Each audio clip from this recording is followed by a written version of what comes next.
bien, aujourd'hui, j'étais là au titre d'Interron, dont je suis secrétaire général, et au titre du cluster onotourisme au sein de Atout France, dont je suis le président. Alors, le no-tourisme, pour vous, en quelques mots, que représente-t-il? Et puis particulièrement en Rhône-Alpes, une région que vous connaissez bien. Le no-tourisme est entré depuis quelque temps dans une nouvelle maturité. À mes yeux, le no-tourisme, qui a à peu près une quinzaine d'années, a connu, comme tout phénomène nouveau et intéressant, une petite bulle.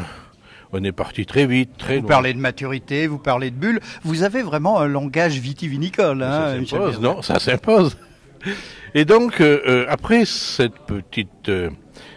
cette grosse bulle même, où certains ont pu se rendre compte que il y avait des vraies voies et puis des fausses voies. Des choses se sont mises en place.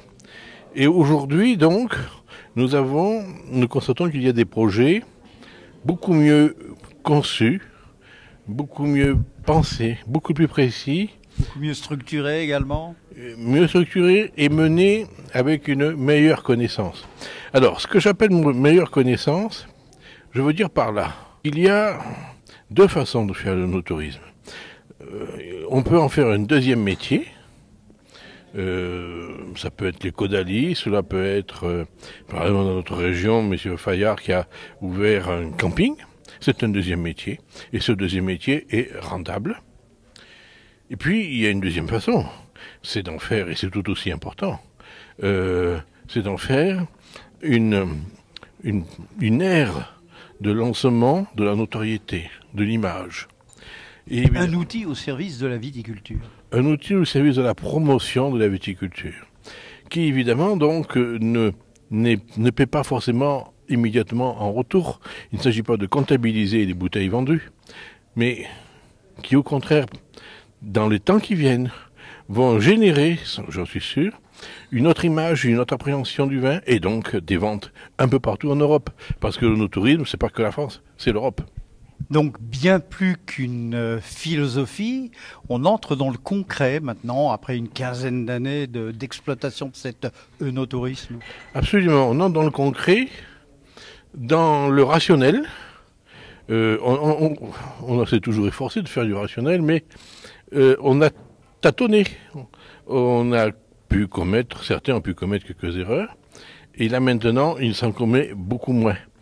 Et dans les régions, dans les territoires, les institutions, que ce soit les institutions du tourisme ou les institutions du vignoble, je veux parler des interprofessions, se dotent de plus en plus d'une capacité à conseiller, d'une capacité à fournir ce qu'on peut appeler, dans le mot commun, une caisse à outils, de façon à y guider chacun dans la conduite de son projet.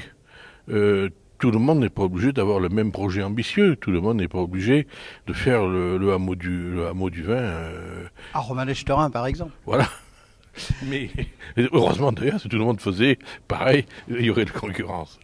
Michel Bernard, merci. On a bien compris, en d'autres mots, que le no-tourisme est bien plus qu'une philosophie et que maintenant on est dans le concret et que le no-tourisme aide à la promotion du vin, de la viticulture, de la viniculture également, et que c'est l'avenir. Alors je vais même plus loin. Moi, je vais oser employer un mot concret en termes de business. Le no-tourisme participe à l'enrichissement du tourisme dans les territoires où il se déroule et participe aussi à l'enrichissement de la viticulture. Et pas uniquement avec Interron. Michel Bernard, merci, belle journée et puis surtout bon workshop Destination Vignoble. Merci Michel Bernard. Merci.